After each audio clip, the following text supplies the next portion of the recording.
سواری آپ کی خدمت میں لائی جاتی ہے، سوار ہونے لگے تو یہ مشہور حدیث پاک ہے، سواری اچھلنے لگی، حرکت کرنے لگی۔ حضرت جبریل امین نے فرمایا اس کو، براق کو تمہیں پتہ نہیں تم پر سب سے اعلیٰ نبی سواری کرنے والے ہیں، مفہوماً پڑھ رہا ہوں۔ تو اس براق کو پسینہ آ گیا۔ اب اس ذوق کی بات، اس محبت کی بات کو میں اپنے انداز میں پیش کرنے والا ہوں۔ میرا ذوق اور وجدان کہتا ہے براق سوچتا ہوگا کہاں میں، کہاں نبیوں کا سردار ہے۔ وہ تو اپنے مقدر پہ رش کر رہا تھا، وہ تو اپنے مقدر پہ ناز کر رہا تھا۔ اگر یہ بات آپ کو حضرت سلطان العارفین کی زبان سے سناؤں تو سبحان اللہ سب پڑھیں گے نا ذرا، گویا اسی کی بات کر دی حضرت سلطان نے، کہیے سبحان اللہ۔ آپ فرماتے ہیں میں کو جی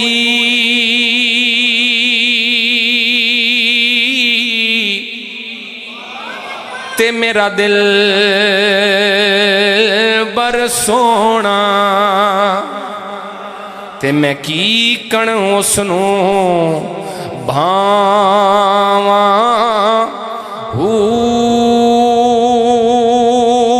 نا میں سونی تے نا گن پلے تے کی کن یار مناواں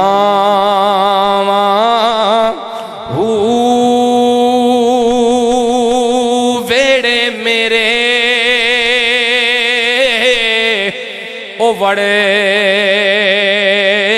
دا نہیں اتے لکھ وسیلے پاواں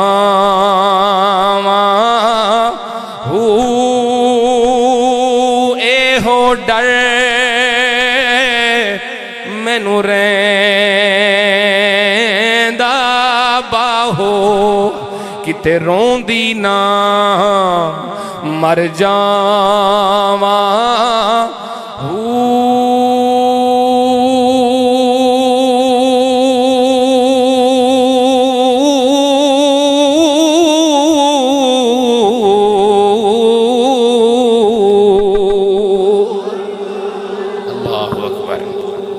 براق مچلنے لگا، حضور سوار ہوئے۔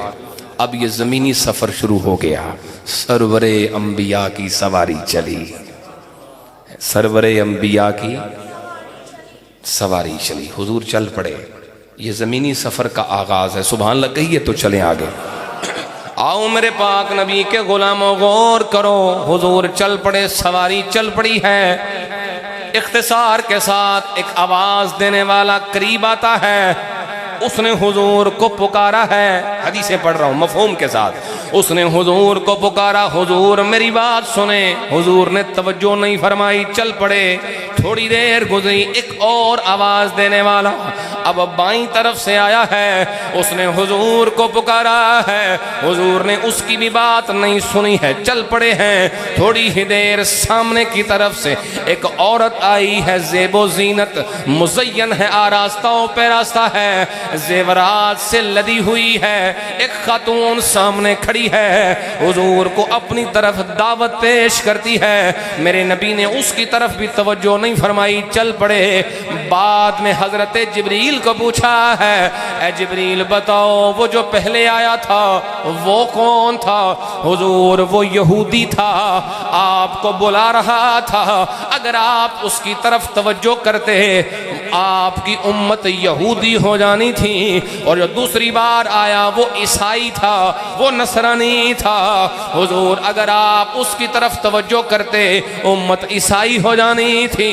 حضور تیسری بار وہ جو عورت آئی ہے وہ دنیا تھی، شکل بدل کے آئی تھی، اگر آپ اس کی طرف توجہ کرتے امت دنیا کو ترجیح دیتی، آخرت کو مؤخر کر دیتی، دنیا کو آخرت پہ ترجیح دیتی۔ حضور مبارک کو آپ کی امت نہ یہودی بنے گی نہ عیسائی بنے گی، آخری دموں تک بھی محمدی رہے گی۔ حضور مبارک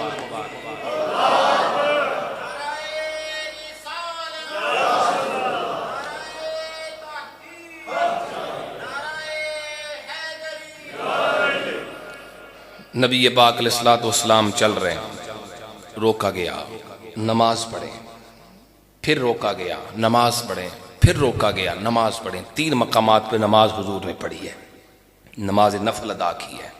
پہلے موقع پہ جب نماز پڑھی تو حضرت جبریل نے پوچھا یا رسول اللہ این صلیتا، آپ کو پتا آپ نے کہاں نماز پڑھی؟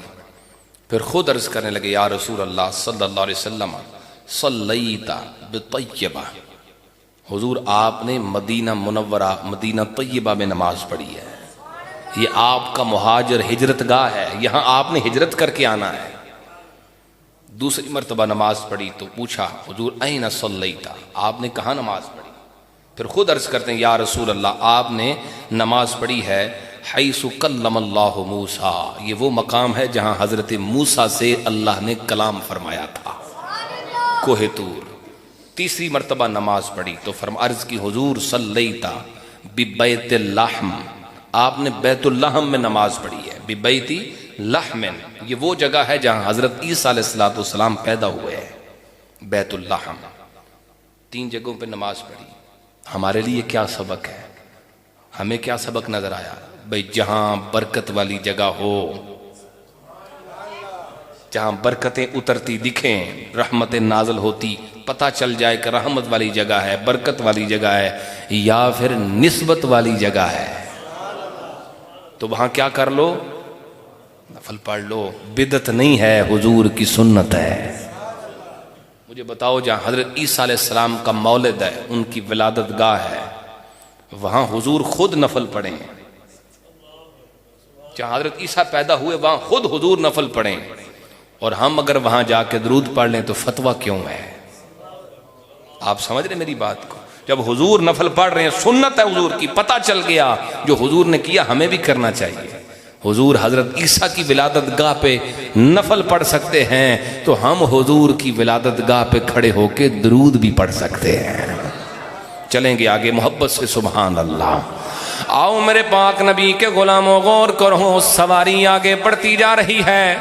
حدیث پاک صحیح مسلم، میرے نبی علیہ السلام فرماتے ہیں مررت علی موسیٰ، میں گزرا حضرت موسیٰ علیہ السلام کے قریب سے، یعنی ان کی قبر کے قریب سے گزرا۔ حضور فرماتے ہیں وَهُوَ قَائِمٌ يُصَلِّي فِي قَبْرِهِ، فرمایا حضرت موسیٰ اپنی قبر میں کھڑے بھی تھے، نماز بھی پڑھ رہے تھے۔ وہ اور ہیں جو مر کے مٹی ہوتے ہیں، وہ اور ہیں جن کی قبر والی زندگی کا حال یہ ہے انہیں خبر ہی نہیں ہوتی ہے، یہ اللہ کے نبی ہیں۔ حدیث رسول فرمایا فَنَبِيُّ اللَّهِ حَيٌّ يُرْزَقُ، اللہ کا نبی زندہ بھی ہوتا ہے، اسے اللہ کی جناب سے رزق بھی ملتا ہے۔ یہ حضرت موسیٰ کلیم کی حیات ہے۔ جملہ کہنے والوں کوئی زبان خاموش نہ رہ جائے، توجہ کرو، میں کہتا ہوں یہ حیات حضرت کلیم ہے جو قبر میں نماز پڑھ رہے ہیں۔ میں کہتا ہوں جب کلیم اللہ نماز پڑھ سکتے ہیں تو حبیب اللہ درود سن بھی سکتے ہیں، جواب بھی دیتے ہیں۔ جی جب کلیم اللہ درود نماز پڑھ سکتے ہیں تو حبیب اللہ کی کیا شان ہے؟ وہ سن بھی نہیں سکتے، وہ سلام کا جواب دے بھی نہیں سکتے۔ یہ نبیوں کی زندگی ہے، یہ نبیوں کی حیات ہے۔ آؤ میرے پاک نبی کے غلاموں، چلتے چلتے حضور کی سواری مسجد اقصیٰ پہنچی ہے۔ بہت مختصر کر رہا ہوں، حباب غور کرو، نبی کھڑے ہیں، انتظار میں ہیں۔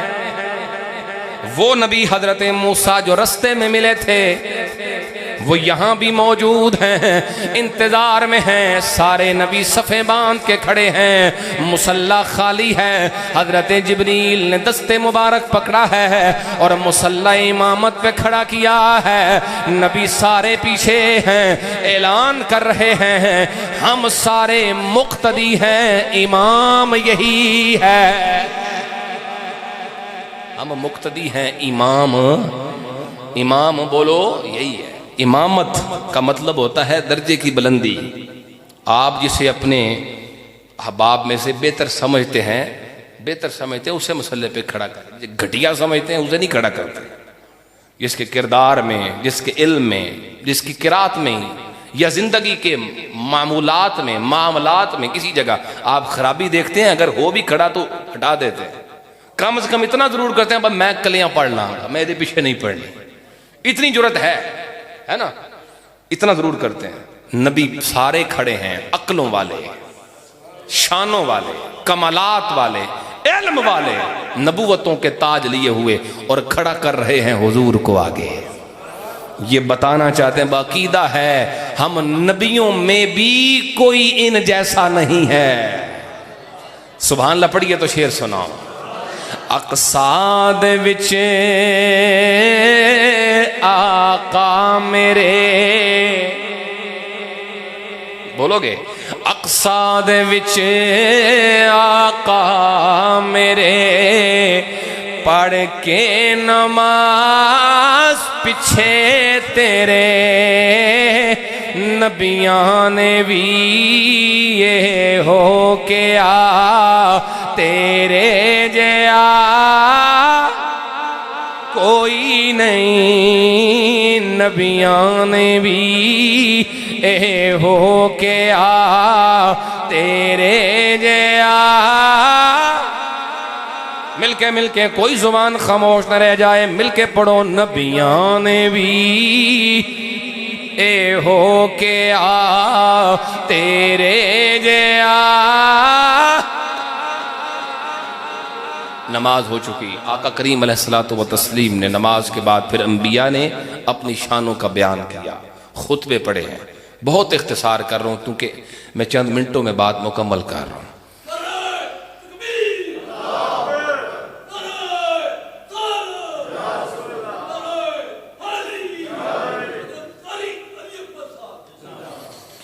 نبی پاک علیہ الصلوۃ والتسلیم نے بھی خطبہ ارشاد فرمایا۔ سب نبیوں نے جن کے ذکر احادیث میں آئے انہوں نے خطبہ ارشاد فرمائے، حضور نے بھی خطبہ پڑھا۔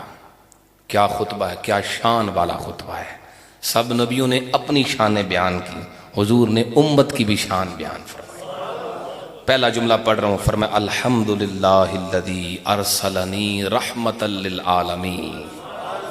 حمد ہے اس رب کی جس نے مجھے رحمت للعالمین بنایا، وکافۃ للناس بشیرا ونذیرا، اور مجھے سارے انسانوں کے لیے بشیر بھی بنایا، نذیر بھی بنایا۔ وانزل علی الفرقان فیہ تبیان کل شیء، اور مجھے وہ کتاب عطا فرمائی جس میں ہر شے کا ہی بیان کر دیا۔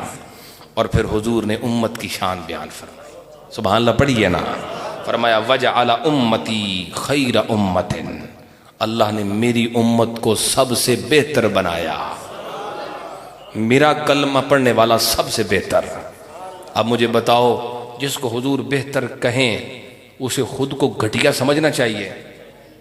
اعمال کو دیکھ کے کم تر بے شک سمجھیں، مگر دوسروں کے مقابلے میں کم تر نہ سمجھیں۔ اپنے اعمال، میرے اعمال اب گندے ہوں تو میں کیا سمجھوں اپنے آپ کو اچھا سمجھوں؟ نہیں، یقیناً اپنے طور پہ اپنے اندر جب نظر ڈالیں تو کہ میرے جیسا کمینہ کوئی نہیں، میرے جیسا پاپی اور عیبی کوئی نہیں۔ مگر جب مقابلے کی بات کریں، یہودی کھڑا ہو، عیسائی کھڑا ہو، ہندو کھڑا ہو، سکھ کھڑا ہو، تو پھر یہ کہنا پڑے گا نہ میرے جیسا کوئی دوسرا ہے، نہ میرے نبی جیسا کوئی دوسرا ہے۔ پھر یہ کہنا پڑے گا، کیونکہ حضور نے جو کہا وجعل امتی، اللہ نے میری امت کو سب سے بہتر کہا۔ اور پھر فرمایا وجعل امتی امتا وسطا، اور آخری جملہ وجعل امتی هم الاولون والآخرون، میری امت اول بھی ہے، میری امت آخر بھی ہے۔ دنیا میں آنے کے اعتبار سے اب آخر ہے، آخر میں آئی، اور جنت میں جانے کے اعتبار سے سب سے پہلے جائے گی۔ اللہ نبیوں کو روکے گا، امتوں کو روکے گا، اس وقت تک کوئی جا نہیں سکتا جب تک حضور کی امت جنت میں داخل نہ ہو جائے۔ یہ جو کچھ بھی ہے مجھے بتائیے، یہ اعمال کا کمال ہے یا آمنہ کے لال کا کمال ہے؟ یہ نسبت سرکار ہی کا کمال ہے، ورنہ ہم میں کیا رکھا ہے؟ امتیں تو پہلی بھی ہیں، نبیوں کو تو وہ بھی مان گئے، ہم بھی مان رہے ہیں۔ کیا کمال ہے؟ کمال ہے تو صرف حضور کی نسبت کا ہے۔ صلی اللہ علیہ وسلم۔ زمینی سفر مکمل ہوا۔